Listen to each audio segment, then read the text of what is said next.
Your film is now ready to be shown.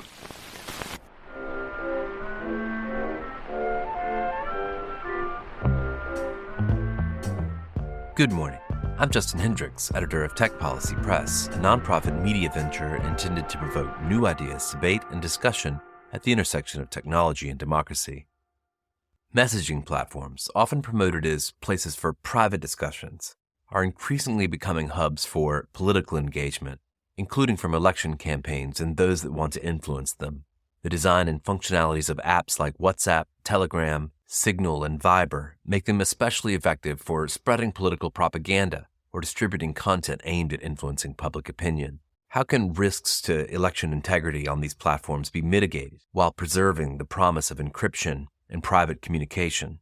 Today's guests are authors of a new report on the subject. Inga Trautig, Head of Research of the Propaganda Research Lab at the Center for Media Engagement here at the University of Texas in Austin. I'm Mariana Olaizola Rosenblatt. I am a policy advisor on technology and law at NYU Stern Center for Business and Human Rights. And the Stern Center for Business and Human Rights I've had the opportunity to work with in the past, and am a graduate of the University of Texas at Austin, feeling some general allegiance to both your institutions at the moment. Looking forward to discussing this report, Covert Campaigns Safeguarding Encrypted Messaging Platforms from Voter Manipulation, just released this month. Want to get into some of the details of what you found in both your qualitative research as well as the survey work you've done, and also how you've thought through some of the policy questions around encrypted messaging applications. I feel like in my own study of these issues, this is just one of those topics that comes around again and again. Concerns over encryption, what to do about the types of harms that occur across encrypted communications applications. You can think around it about 100 different ways. At the end of the day, there are always trade-offs, and it seems like you've discovered some of those here. But I want to ask first, and maybe this is a question for you, Inga, since I know you led some of the interview work that went into this report. What are the types of abuse and the types of nefarious uses of encrypted messaging apps in an election context that you've observed in this cycle? What we have witnessed and what the propagandists we interviewed have told us is a broad variety of different types of abuses, and some of them specifically quote unquote just rely on the features that the apps have already. So something like a forwarding feature is still one of the basic necessities and basic features that the propagandists exploit, and that works really well on messaging apps. And other features are part of the apps, but they are exploited in specific ways by the propagandists. What Mariana and I have discovered when we were working together to the findings, and I conveyed the main insights from the interviews to her, is what really defines 2024 and propagandists and how they use encrypted messaging apps is what one propagandist I interviewed when I was in India earlier this year coined the broadcasting toolkit for messaging apps. And first I thought he meant, the broadcasting feature where on WhatsApp messaging apps you can send one message to up to 250 something contacts. But what he actually meant was a system that is not static, but that propagandists and other consultants pitch to politicians or use themselves for manipulative purposes, and that they constantly devise. And it has two levels. The first one is you need a solid network of distribution. So you need to be in groups, you need to create new groups, you need to create channels, and all of this to constantly send information into the messaging app ecosystem. And then the second layer on top of this network of distribution is you use these features. I've already mentioned the forwarding features. There's also the story feature, or WhatsApp calls it status updates, and bots and other things that are in messaging apps that works really well for propagandists. They can capitalize on still the sense of intimacy and directly getting into people's phones and having those messages pop up on their phone screens, but using features that can also promote virality, which is something that we're actually more associating with the open social media platforms like Facebook, Instagram, X. What are you learning about how some of these tactics have changed over time? India is a perfect example. The BJP's use of WhatsApp in particular has been relatively well documented by academics and journalists, including yourself. What have we learned just recently about how various message apps are being used in an election context? Are there new phenomena that we're seeing? So the new phenomenon go partially hand in hand with what we call the feature bloat of also messaging apps. So for instance, using WhatsApp status as stories to get a certain topic or issue trending, not just coming from the accounts of propagandists and their groups, but also getting the users, like other users across the WhatsApp platform, to repost something, creating a sense of urgency. So that's relatively new, simply because the feature is relatively new. Similar also with WhatsApp channels. WhatsApp channels is a relatively new feature that has been exploited, for instance, in Mexico during the election this year, where some propagandists managed to get verified channels for reputable news outlets. And then they can use these channels to distribute manipulative information. So some of it naturally goes with new features and messaging apps. But in general, one thing I would say as well is one of the propagandists I interviewed stated, the more people you can reach with one message, the better always, which seems to be a basic wisdom, but it is true. And it helps a lot of propagandists that so many of the apps like Telegram, you can have groups up to 200,000 people, right? Like channels, basically unlimited. And then other messaging apps, which used to have more confines, like WhatsApp, like a couple of years ago, WhatsApp groups only allowed 256 people. Now they allow 1,024 people. So these are some of the new things we're seeing, which go hand in hand with how the apps develop, but also how the propagandists are adapting. And there's something interesting here in terms of some of the apps being better than others, reining in some of the manipulation. So for instance, some of the automated attempts by propagandists on WhatsApp in terms of group creation have been clamped down on. Not on other apps, like Telegram doesn't have like similarly strict or like vigorous efforts in clamping down on it.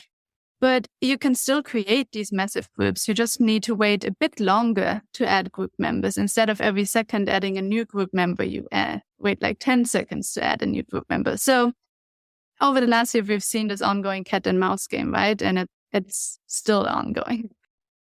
One of the interesting things about this report is that you've combined both those qualitative interviews in different parts of the world with survey data.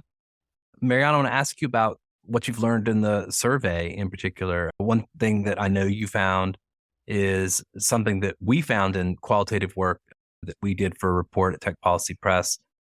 My colleagues, Cooper Quinton, Carolyn Sanders, and others, this sort of disparity between people's perceptions of security in encrypted messaging apps versus the actual function of those applications. What else did you find that is germane to the context specifically of elections and election mis and disinformation?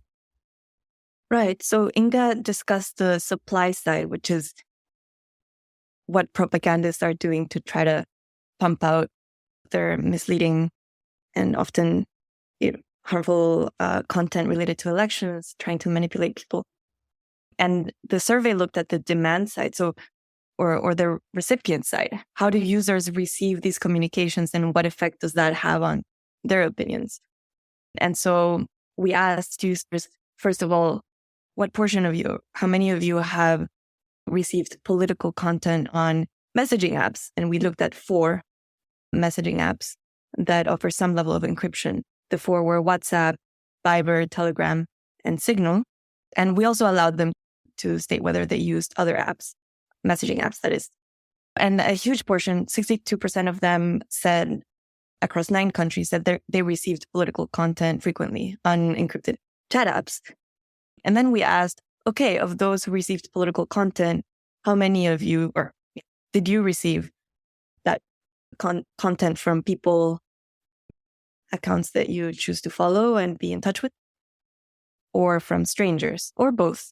And over half of those who regularly received political content said, 55% of them said that the political content came from people or accounts that they do not know and did not choose to follow. So this belies the purpose of messaging apps as services for communicating with acquaintances, loved ones, and shows their transformation into more of a social media type service. And then further, we asked, okay, of those of you who received political content from strangers, how many found that content influential? And 52%, so more than half of them said, yes, they found that political content, significantly or somewhat influential. And so this series of questions shows that not everyone is swayed by political content that is spread by a propagandist, because again, these are people that the recipients don't know, but they also are open to that information. And I think that shows that this is an important topic. It's not just that there's a supply issue, but on the demand side, also users are paying attention, and it has an impact on elections. This supply-demand kind of equation always seems to be part of the discussion when we talk about political manipulation, misinformation, disinformation, any of those things. I want to dig into that a little bit and maybe figure out a way to get both of you to respond to maybe a kind of half-formed question about this, which is around user autonomy and what we think of as supply and demand. Like, how do the applications facilitate people getting what they want versus potentially being exposed to manipulation, which are different ways of thinking about what could it in effect be, in some cases, the same set of events. I may have a real appetite for certain forms of political information that are arriving to me via encrypted messaging apps. On the other hand, someone might have quite a vested interest in making sure that I receive those messages. How do you separate out what is manipulation versus what is consumption? Yeah, no, I really like the question, and I'm going to address it the way that I'm going to tie in the topics and issues that are like closest to my heart. So hopefully, Justin, it goes towards what you would like to have answered here. So the first thing that comes to mind is that in this, like in the interviews we did over the last 2 years, specifically also for this report, but at our lab, we've done studies on encrypted messaging apps for the last several years. And one web thread that goes to all of these studies is that when we asked interviewees, in these cases, not propagandists who wants to produce the propaganda and want to manipulate folks via encrypted messaging apps, but journalists who use encrypted messaging apps for their communication or also to reach readers, etc. In Lebanon, for instance, or when we spoke to diaspora community members like different Latino communities in the US or Indian Americans who rely on encrypted messaging apps to have political discussions with their friend, is that several of our interviewees in different form or another would say something along the lines of, Facebook has been bad enough, but I only check Facebook once a day now, or maybe even once a week, or maybe even I deleted the app. But that is not an option for me with the messaging app. I cannot delete WhatsApp or Telegram or something from my phone. I need it because that's how my grandma messages me from Mexico. That's how my local community group organizes our like Hindu holy festival celebrations, etc. That's not an option for me. So that is, first thing, it is an impediment because, for instance, for Lebanese journalists who are regularly harassed via WhatsApp, for instance, they need to be blocking numbers for 2 hours every day or something.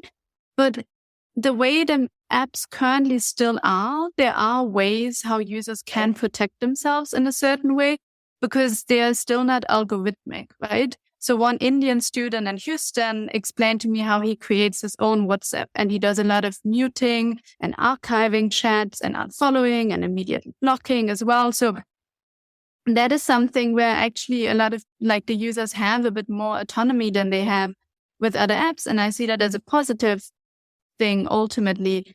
And then another point that you draw on, and I think that is something in the American context that Mariana and I have been talking about with regard to this report, but I've also been talking to, I think, Justin, with you in the past, or I've mentioned in previous publications, is that in the US in particular, there is an added sensitivity to it because WhatsApp is, Telegram for some communities is like vital to their communication inside the community. And it also includes politics. So they feel safer discussing politics on those apps than they are on other social media platforms. And that's something where that's just close to my heart, because I'm like, if this is a really important platform to talk about some sensitive political issues, I do not want the propagandists to be like infiltrating that and manipulating people, right? So that's where we like need to find the right compromise or just good solutions. And I think that's where some of our recommendations also directly play towards. We talk a lot about bottom up, about cooperation and between different sectors, like the companies thinking about safe design, but also supporting something like media literacy initiatives, keeping encryption to keep the safe spaces. But at the same time, if not everything is end-to-end encrypted, there are actually additional safety measures the company could produce. There's a sidebar here, in particular about extremist use of messaging apps to mobilize for violence, which is a kind of particular concern, I think, when it comes to questions around manipulation. Of course, sort of instances of concern around this with WhatsApp emerged from India with the so-called WhatsApp lynchings a few years ago. Since then, of course, we've seen various phenomena across the world, including here in the United States, where encrypted messaging apps were implicated in conversations and facilitation of extremist violence. Is there anything new here to say? I mean, it seems like you focused in particular on Telegram, Mariana. We know intuitively almost that bad actors, including extremists trying to mobilize for violence, are drawn to spaces that provide safe havens, or at least the privacy that good actors also benefit from and so need, like pro-democracy activists. And encryption in this sense is a double-edged sword, absolutely necessary for activists in, for example, my native country, Venezuela, trying to mobilize in the face of regime repression. But it's also, because of the privacy that it affords, it also enables bad actors of all kinds to organize and mobilize there as well. So this is actually the dilemma that I think brought Inga and I to this subject. One of the motivations for this report is that encryption really presents a dilemma for those who care about and want to preserve privacy, but who also see the need to mitigate abuse. And extremism is not the main focus of our report, almost on purpose, because it's actually a harder subject, maybe a subject for a future report from us. But in our recommendations, we really try to chart a way forward, at least when it comes to addressing disinformation that is targeting design aspects and features that won't undermine encryption, but that will mitigate type of electoral abuse. Now, when it comes to extremism, first of all, relatively little is known because, again, when it comes to the encrypted spaces, it's very hard to research. One of our recommendations for researchers is they need to work on developing ethical methodologies for studying those spaces. But it's very hard to know what's going on because by design, encryption makes content exchanged accessible only for the senders and the recipients of messages, which is why Telegram is often the platform that we can talk most about. One is the CEO's open posture of, for so long, not caring about bad actors organizing on its platform, but also it's largely public. Telegram, as you've pointed out in your report, Justin, is the encrypted messaging app that's least encrypted and least a messaging app. And so most of it is public, easier to study. By contrast, an app like Signal, that's basically a pure messaging app, encrypted, very robust encryption, encrypts metadata as well. Very hard to know what's going on. It's basically a black box. Even the platform itself told us that even if there was some criminal activity happening, they just wouldn't know and wouldn't do anything about it, wouldn't be able to do anything about it. So researchers really don't know much about what's going on inside, but this begs the question, okay, if it is the case, which is likely, again, bad actors are drawn to opaque spaces that provide privacy. If it is the case that they're organizing on these platforms, what do we do? The sidebar that we have mostly poses the challenge. And we don't offer solutions because, again, our recommendations are targeted towards addressing the problem of electoral manipulation. Again, an easier task, actually, than addressing the extremism and child exploitation. But those are problems that also require examination. And I think the most I can say is Inga and I may do a project on this in the future and try to come up with some sensible and actionable recommendations that, again, won't undermine encryption, because encryption is just valuable and necessary for the exercise of human rights in many parts of the world. Justin, you asked, is there something new when it comes to extremism and messaging apps, and especially Telegram, that we came across with our report? And I actually think for me, there was definitely a learning curve, or some insights I gathered from our work, which was more focused around voter manipulation and propaganda and manipulation of public opinion, also for the extremism side. To start with, one of my motivators to do this report was because I've done a lot of work on terrorism and radicalization, and the discussion is very binary when it comes to encrypted messaging apps, because you do focus on the really, really bad actors. And I mean, their ultimate aims are political violence and terrorist acts, right? So you do not want them on any platforms. You don't want them to communicate, spread propaganda or anything. So I actually find that discussion or those issues way easier to address, Mariana, than what we are discussing, where we have such a strong clash of freedom of speech versus folks who want to manipulate that. But what I've learned when writing this report and researching our topics, and then thinking back about when we were looking at extremists, Islamic State migrated to Telegram after they were more pushed off Twitter now, right? And this is several years ago now, around 2015 or something. And they're still very active on Telegram.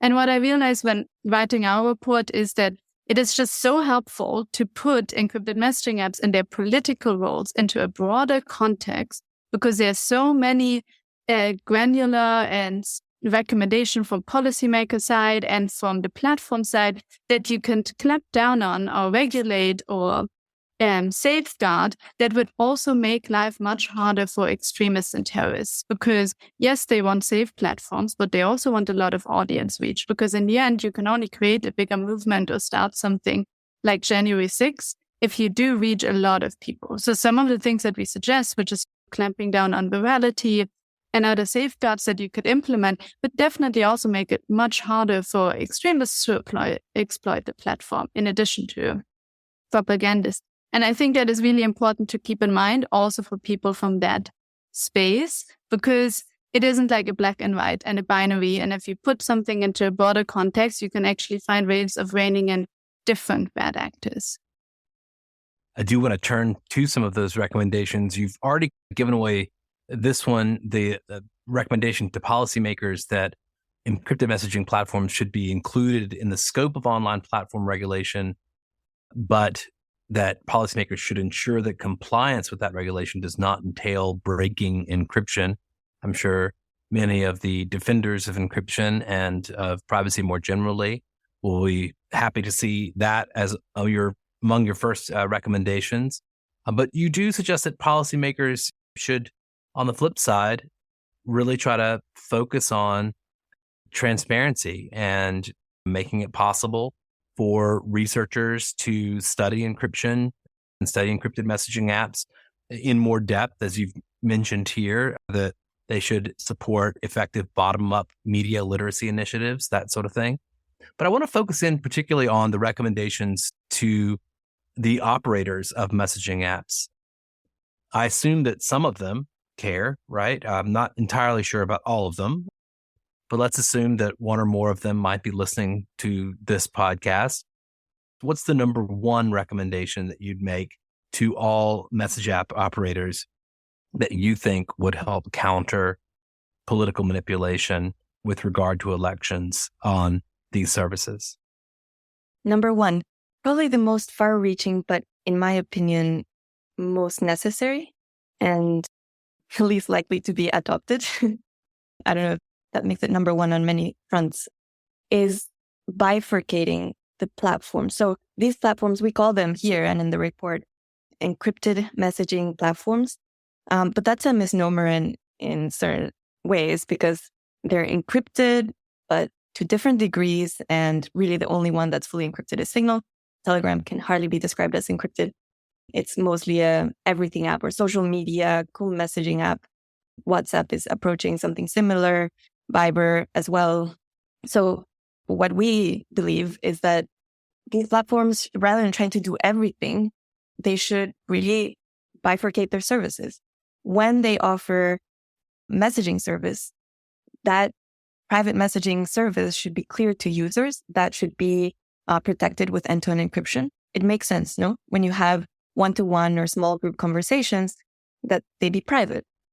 But when the platforms offer social media type features, broadcasting, community, super groups, in the case of Telegram groups, as Inga mentioned, up to 200,000 participants, those should not be protected with end-to-end encryption. I mean, that in the real world, it's hard to think of spaces where 200,000 people congregate with absolute privacy without anyone noticing.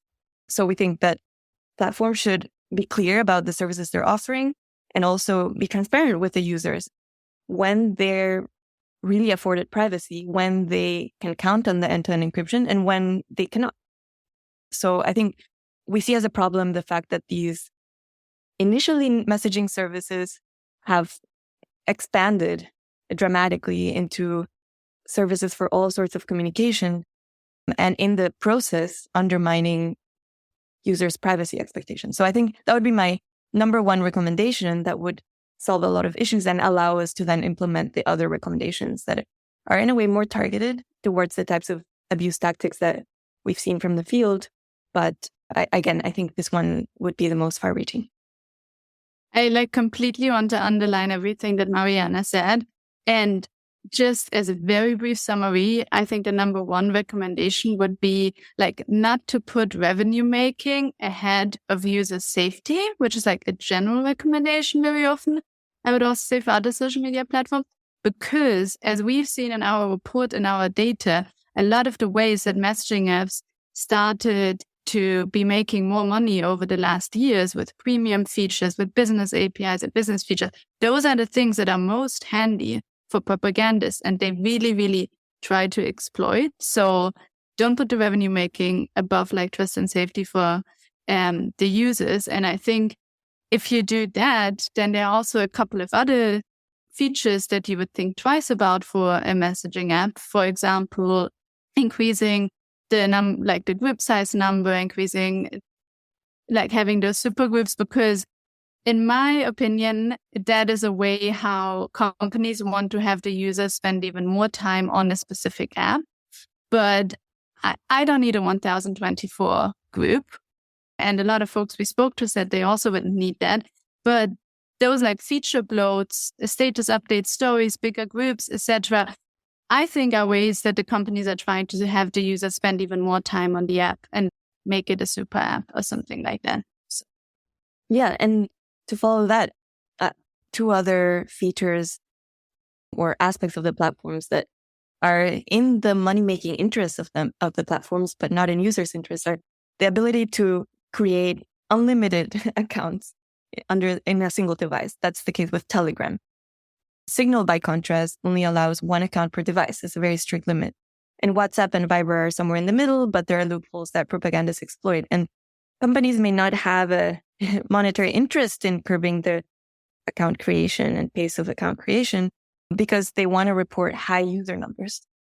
But from the point of view of mitigating fake accounts, phone farms, and the market for professional trolls, it makes sense to limit to one or maximum two accounts per device. And another example is the business features that Inga mentioned. So some platform business and premium features, they charge for these, right? Businesses can reach on WhatsApp unlimited contacts who haven't necessarily consented to that communication by paying for the business API or WhatsApp business platform. Again, something that gives WhatsApp revenue, but not in the best interest of users when they start receiving unwanted communication. I want to talk a little bit also about this recommendation around tip lines, and I assume in-app reporting generally. complicated in the context of encrypted messaging apps. There are privacy issues here too, with possibly breaking or having to break the promise of encryption in order to report certain phenomena on these applications in some cases. But what do you recommend here when it comes to users making platforms aware of problems that they're seeing in the wild? Because, again, we're talking about somewhat encrypted spaces, not completely encrypted, but somewhat encrypted, we think that users are really in the best position to exercise agency over the types of communications they want to receive. But they can do so if they're given the proper features and tools from the platforms.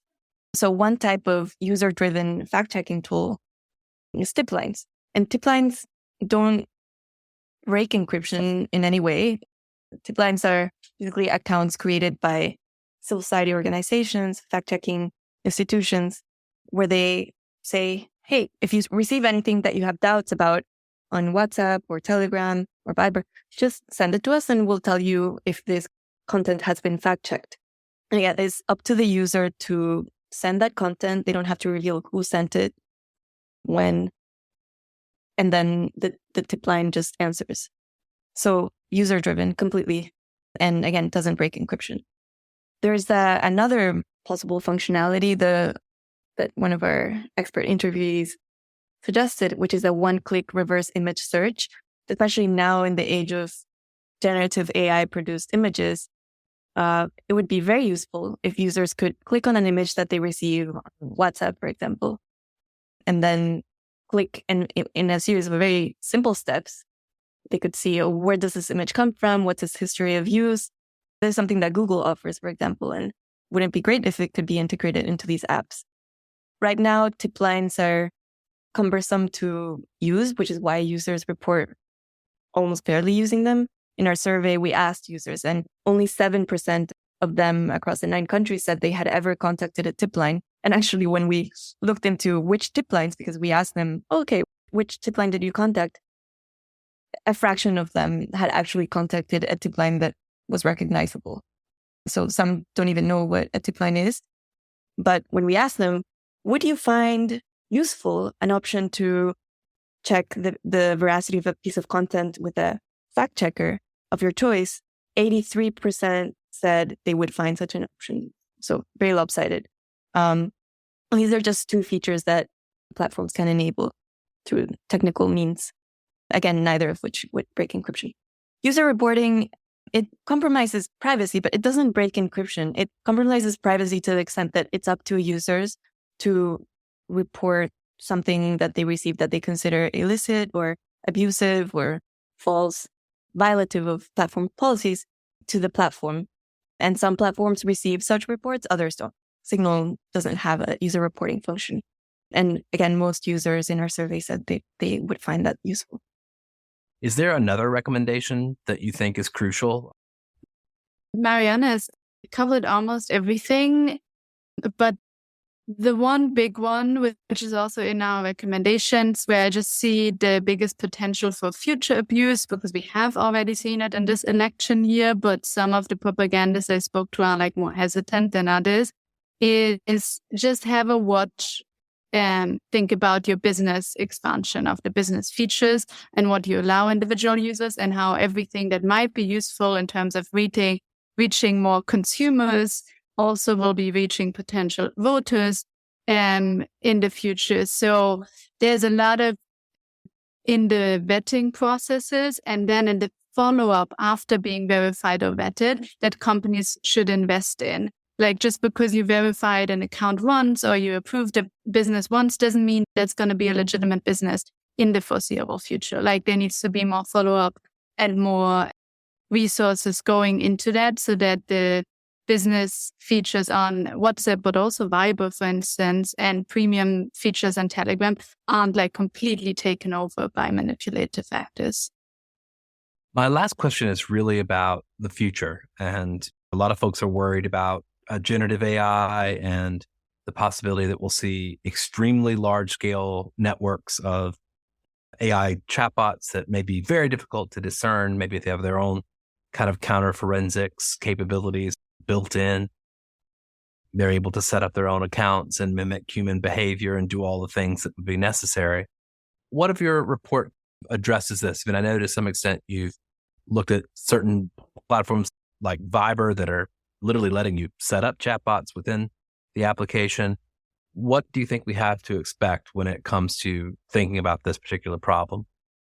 In the short to medium term, my biggest concerns when it comes to AI and like the crossover with messaging apps is simply the speediness and easiness of additional content and content creation, and how that Gen AI hateful content, for instance, in India, like Gen AI images and videos bullying Muslims that could lead to additional WhatsApp lynchings, again, is then spread on WhatsApp. And this is exactly where the encryption and like the barely existing or non-existing content and platform moderation that we have on these messaging apps makes this new Gen AI very quickly created content spread in the encrypted messaging app ecosystem.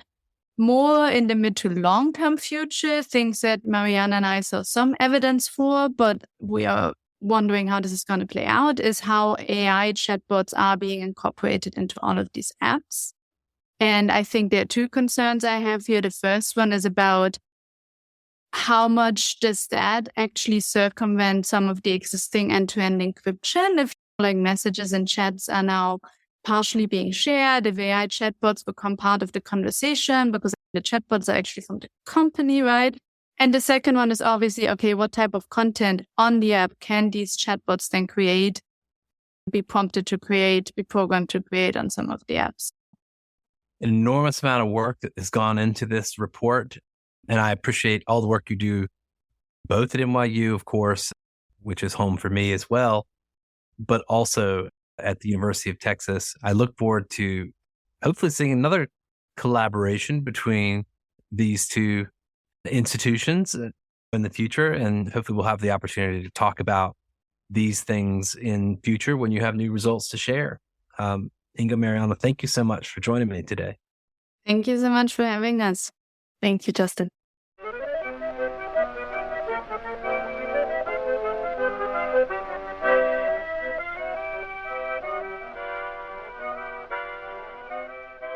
That's it for this episode. I hope you'll send your feedback. You can write to me at justin@techpolicy.press. Thanks to my guests, thanks to my co-founder, Brian Jones, and thank you for listening.